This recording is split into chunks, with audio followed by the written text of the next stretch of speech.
You are listening to Maneza F8.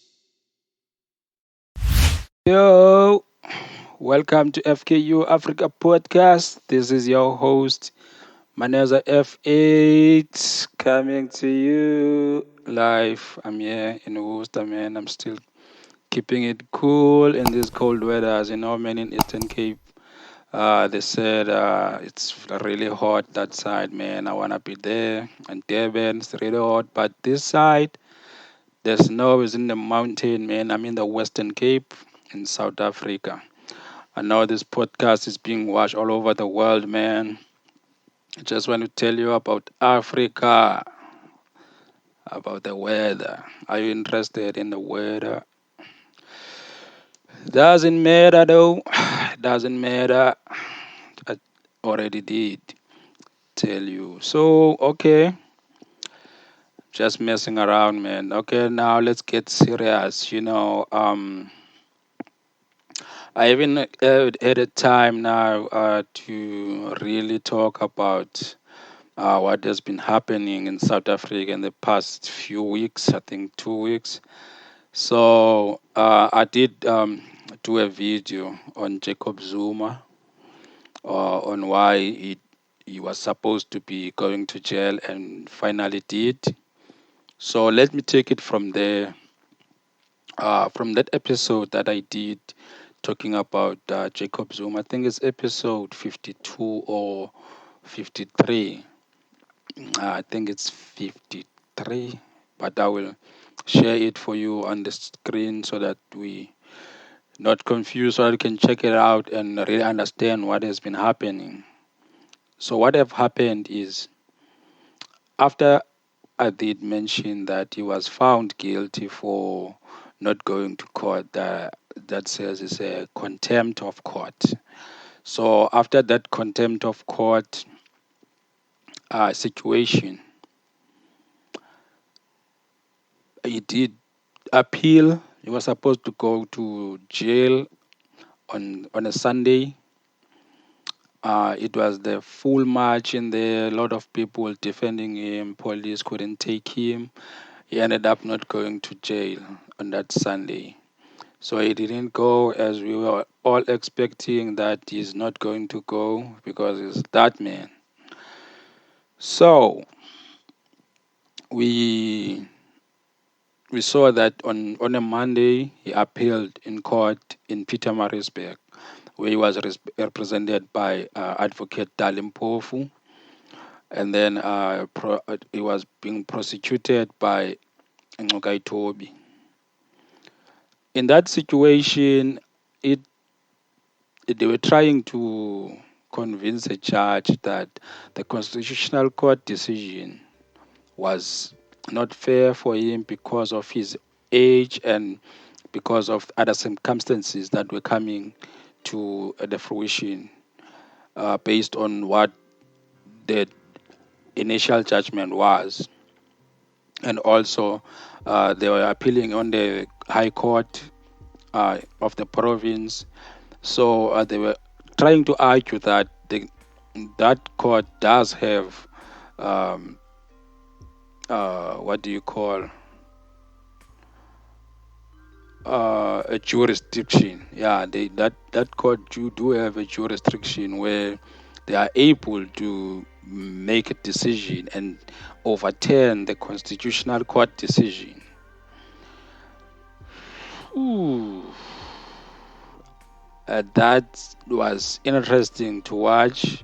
Dalimbof trying to argue that actually the judge, is is going to be able to overturn that judgment and release former President Zuma from going to jail where he was heading to.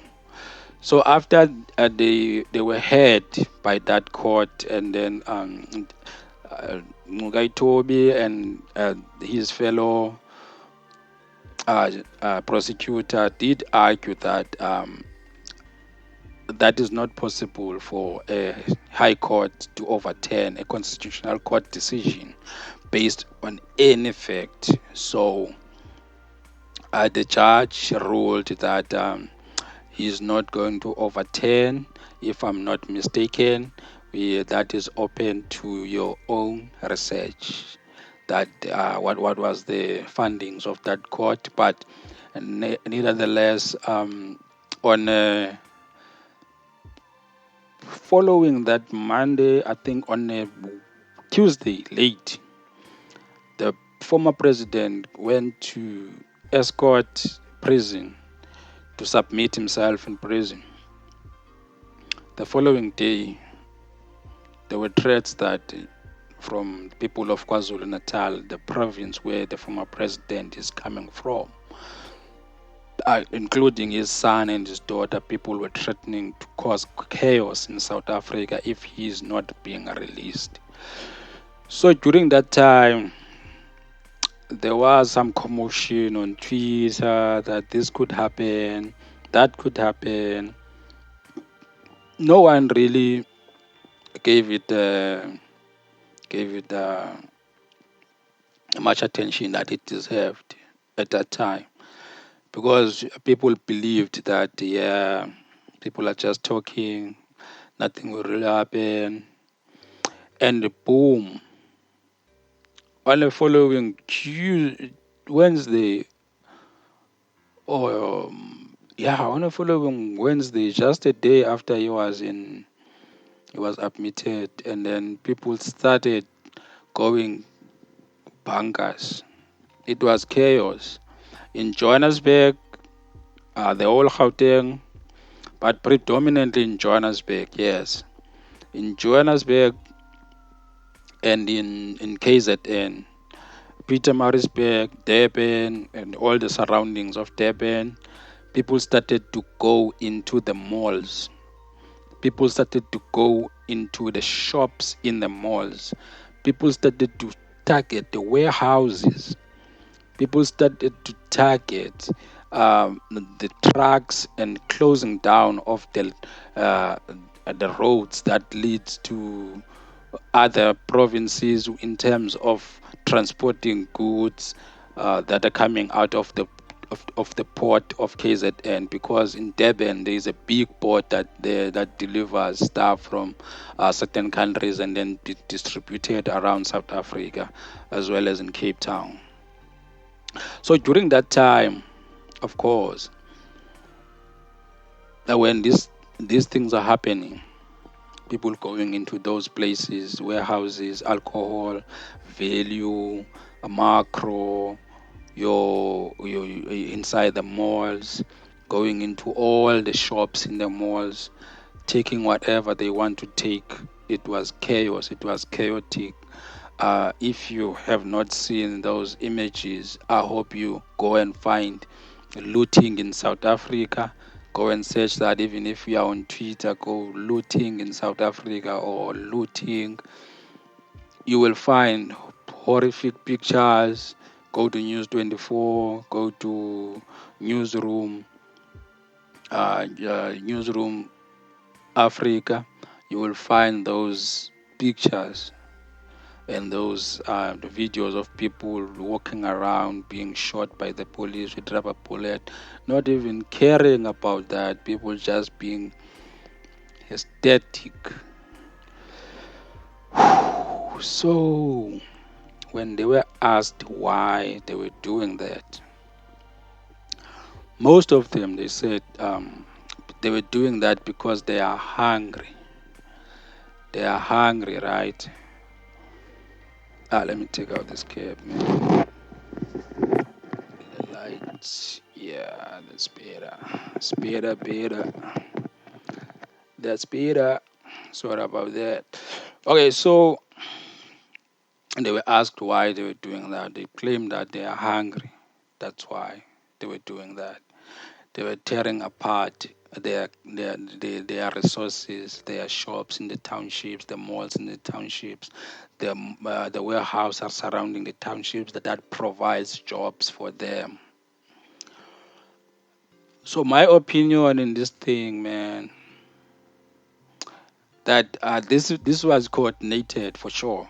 it was coordinated. There were people who were behind it. There were people that were funding it. There were people that were coercing people in the communities to go after this establishment, and those were targeted establishment. Those were not random. Those were not random establishment. People went to the very important establishment and went in hard and loot whatever they want in the very much important establishment. This was coordinated. There were people behind this. Why am I saying that there were people behind this attack in South Africa? Because the police could not even detect what was happening. When they detected, it was too late. The police could not identify and hold people in a way that they are not able to continue. Why? Because there were strategies. When they are coming this side, people are on that side. When they're coming that side, people are on that side. And there were only few police that were around in most cases. And why am I saying that this was a targeted situation? It's because every time that they were looting a warehouse or a big establishment that provides a lot of jobs and a lot of money to South Africa, that delivers stuff across South Africa, they ban it. If you are hungry, you are there to loot and take food for yourself to eat. Why banning the establishment? Why banning the malls? Why banning the warehouses? Why banning the shopping centers? If you if you went there to take food because you are hungry, there's no such. This was targeted, and then other people just followed and went to take whatever they wish. It was acts of criminality in a way. So what have transpired during all these things? Certain heroes transpired. People went in to mend posts outside certain malls and outside certain establishments that were trying to protect their establishment and properties and businesses. In doing that, people were hurt, people were killed, people were injured, people were arrested who were going to loot. So when people go in, usually there will be a group that goes in first, a group of young boys, probably the one that smoked tech, nyaope, and all these things. They will be front and break in, and then the rest will come in and go and take stuff. So these groups, most of them, they were killed. Over 20 people were killed in a place called Phoenix. All in all, it's over 200 people that died during that thing. It happened over a week, and then over 200 and something people died, and over 2,000 arrested.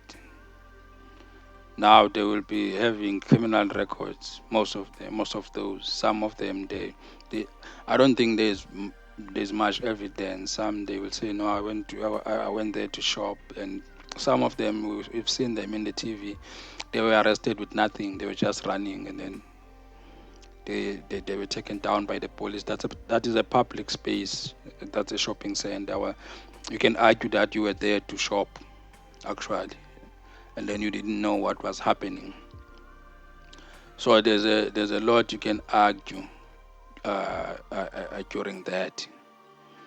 So yeah, people went there and did their thing. Now, what is my opinion on this? My very important opinion as the member of South Africa.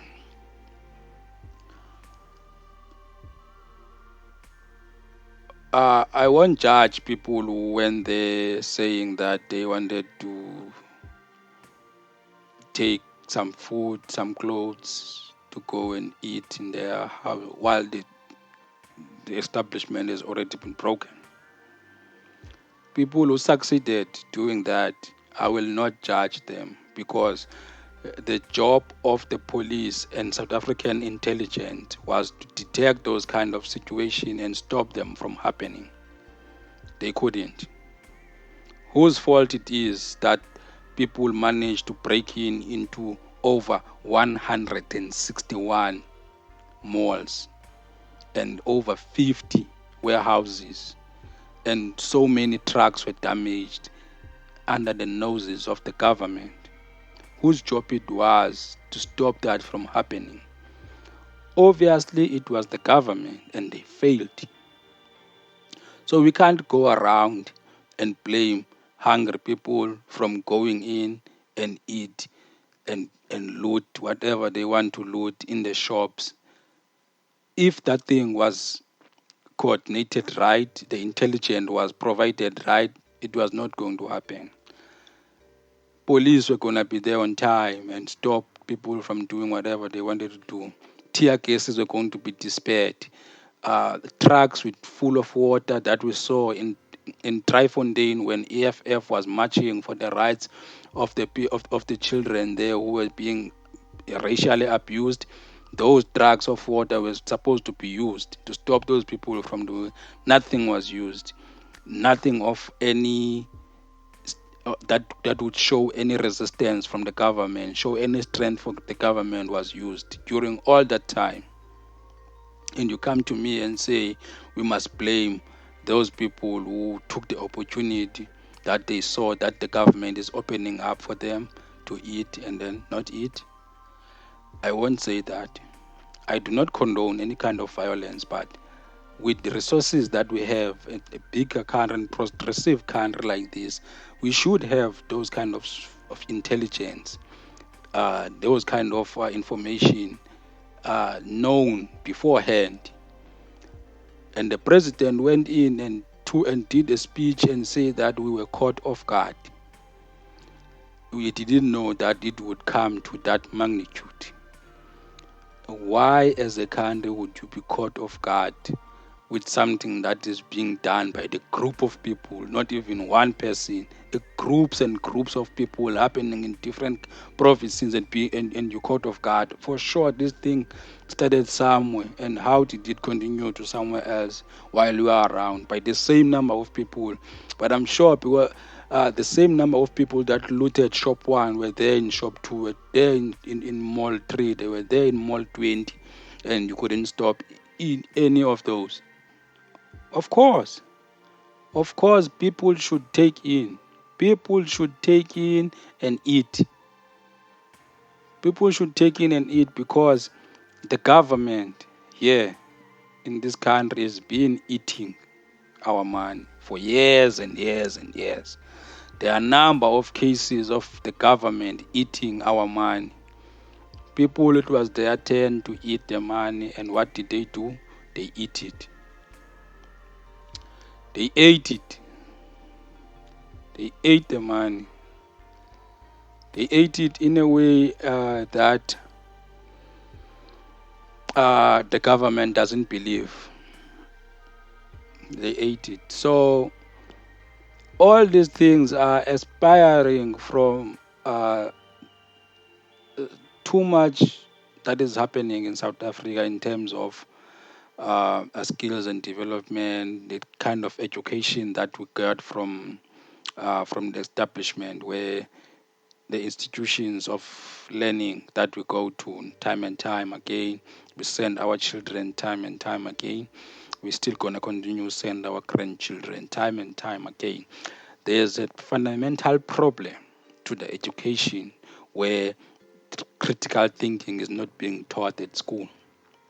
There's a fundamental problem where uh, kids are taught to cram, are taught to memorize instead of think and define whatever you thought and ask questions.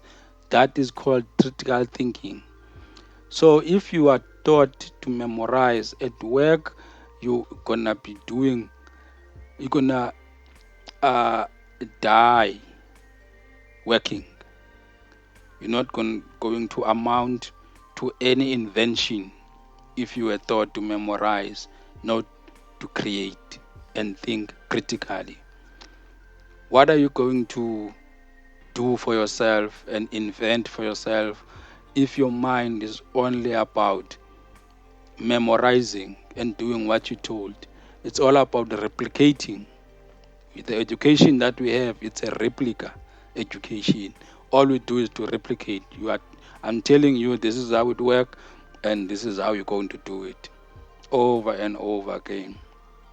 All kinds of industries, firms that we have in South Africa, it's a replica. As a supervisor will come to you and tell you, this is how this works, and this is how you're going to do it. There's no invention that comes to mind. There's no evolving of the processes.